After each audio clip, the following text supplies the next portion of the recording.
Bayangkan, jika di suatu tempat di bumi ini ada jutaan atau bahkan miliaran manusia yang selama ribuan tahun terkurung di balik sebuah dinding.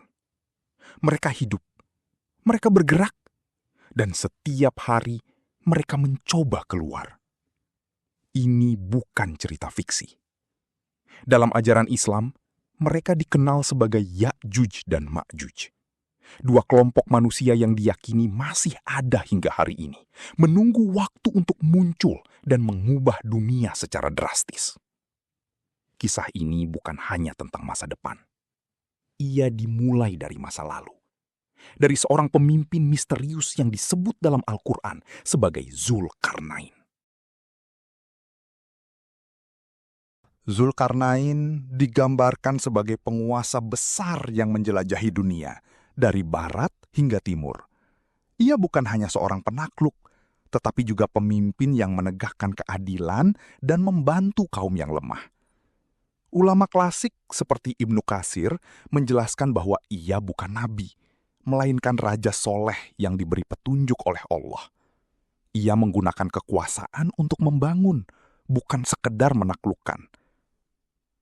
Dalam kajian sejarah modern, identitas Zulkarnain masih belum pasti.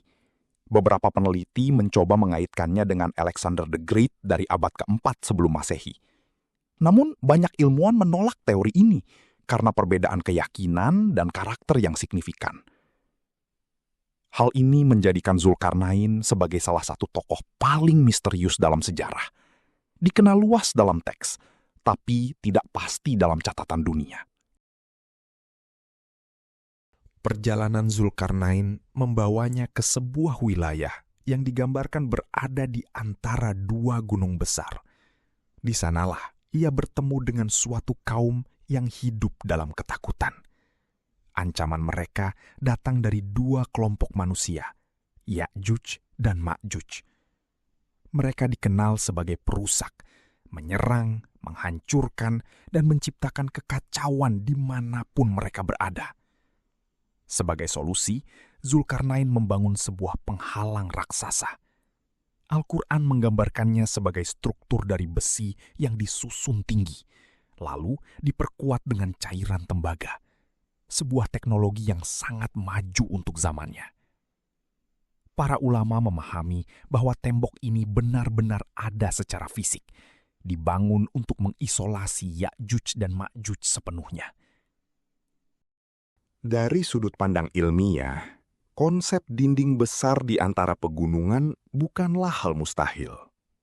Beberapa struktur kuno di kawasan Kaukasus dan Asia Tengah sering dibandingkan dengan kisah ini.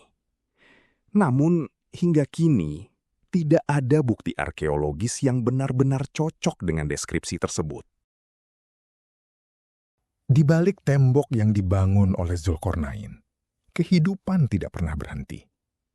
Ya'juj dan Ma'juj tetap ada, dalam jumlah yang sangat besar, terisolasi di suatu tempat yang tidak diketahui manusia, tetapi terus bergerak, terus bekerja, tanpa henti. Riwayat dari Muhammad menggambarkan aktivitas mereka secara berulang dan konsisten. Setiap hari, mereka menggali. Lapisan demi lapisan penghalang itu dikikis, besi yang keras terus dihantam, tembaga yang telah mengeras digores tanpa henti. Mereka bekerja bukan dalam kelompok kecil, tetapi dalam jumlah besar, bergantian, terus-menerus, tanpa jeda. Hingga suatu saat, mereka hampir berhasil. Cahaya dari luar hampir terlihat. Dunia yang selama ini terpisah, hanya tinggal satu lapisan lagi. Namun, setiap kali itu terjadi, mereka berhenti. Dan ketika mereka kembali keesokan harinya, tembok itu kembali seperti semula. Utuh, kokoh, seolah tidak pernah disentuh. Siklus ini terus berulang selama waktu yang sangat panjang. Sampai pada satu hari, ketika apa yang mereka kerjakan tidak lagi kembali seperti semula. Retakan itu tetap ada. Dan untuk pertama kalinya, penghalang itu tidak kembali utuh. Keluarnya Ya'juj dan Ma'juj bukanlah peristiwa biasa. Ia termasuk dalam rangkaian tanda-tanda besar hari kiamat. Peristiwa luar biasa yang menandai perubahan total dalam tatanan dunia. Peristiwa ini terjadi setelah munculnya Dajjal, fitnah terbesar yang pernah dihadapi manusia. Pada masa itu, banyak manusia tertipu oleh kekuatan dan ilusi yang dibawanya. Kemudian, Isa turun ke bumi. Nabi Isa mengakhiri kekuasaan Dajjal dan mengembalikan ketenangan di dunia untuk sementara waktu. Keadaan menjadi lebih stabil, seolah dunia diberi kesempatan untuk pulih. Namun ketenangan itu tidak berlangsung lama. Karena setelah itu, fase berikutnya dimulai. Penghalang yang dibangun oleh Zulkarnain akhirnya runtuh. Dan pada saat itu, Ya'juj dan Ma'juj keluar. Mereka tidak keluar perlahan. Mereka keluar seperti gelombang. Jumlah mereka tidak terhitung. Mereka bergerak dalam lapisan demi lapisan terus mengalir tanpa henti, menyebar ke berbagai arah dengan kecepatan yang tidak bisa ditandingi. Dalam waktu yang sangat singkat, wilayah demi wilayah jatuh. Bukan karena pertempuran panjang, tetapi karena tidak ada yang mampu menahan arus mereka. Kota-kota menjadi kosong. Perbatasan kehilangan arti. Manusia hanya bisa menghindar. Setiap tempat yang mereka lewati berubah. Bangunan runtuh. Struktur yang berdiri lama tidak bertahan.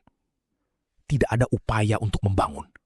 Hanya pergerakan yang meninggalkan kehancuran. Sumber daya menjadi target berikutnya. Air menjadi salah satu yang pertama habis. Dalam riwayat disebutkan, mereka melewati suatu danau besar. Kelompok pertama meminum airnya hingga hampir habis. Ketika kelompok terakhir datang, tidak ada yang tersisa selain tanah kering. Tanaman tidak bertahan. Hewan menghilang. Persediaan makanan lenyap dalam waktu singkat. Wilayah yang mereka lalui berubah menjadi kosong. Bukan karena ditinggalkan, tetapi karena tidak ada lagi yang tersisa untuk menopang kehidupan. Di tengah semua itu, manusia tidak melawan. Bukan karena tidak ingin, tetapi karena tidak mampu. Bahkan Isa tidak memimpin peperangan melawan mereka. Nabi Isa membawa orang-orang untuk berlindung di tempat tinggi, menjauh dari jalur pergerakan yang tidak bisa dihentikan. Ini adalah fase di mana manusia mencapai batasnya. Puncak dari semua peristiwa ini bukanlah pertempuran besar, melainkan akhir yang datang tanpa perlawanan manusia. Ketika kerusakan mencapai puncaknya, Isa berdoa, dan kemudian perubahan terjadi. Ya'juj dan Ma'juj mulai jatuh. Bukan karena serangan manusia, bukan karena strategi, tetapi karena sesuatu yang datang secara tiba-tiba, menyerang bagian leher mereka, hingga menyebabkan kematian dalam jumlah besar. Dalam waktu yang sangat singkat, gelombang yang sebelumnya tidak terbendung berhenti. Dunia yang sebelumnya penuh gerakan menjadi sunyi. Namun yang tersisa adalah dampaknya. Jasad mereka menutupi bumi. Jumlahnya sangat banyak, hingga manusia tidak mampu membersihkannya. Kemudian datang fase berikutnya. Makhluk-makhluk besar membawa jasad itu pergi. Hujan turun, membersihkan bumi secara menyeluruh. Perlahan, tanah kembali terlihat. Air kembali mengalir. Kehidupan mulai pulih.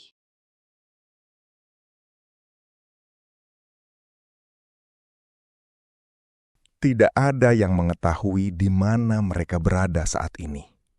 Tidak ada lokasi pasti yang bisa ditunjukkan. Namun, kisah ini tetap hidup dalam sumber yang terus dibaca dan diwariskan. Ya'juj dan Ma'juj bukan hanya tentang kehancuran di masa depan. Mereka adalah gambaran tentang sesuatu yang tertahan, yang terus bergerak, menunggu satu momen ketika batas itu tidak lagi ada. Dan ketika itu terjadi, yang tersisa bukan lagi pertanyaan tentang keberadaan mereka, tetapi tentang bagaimana manusia menghadapinya.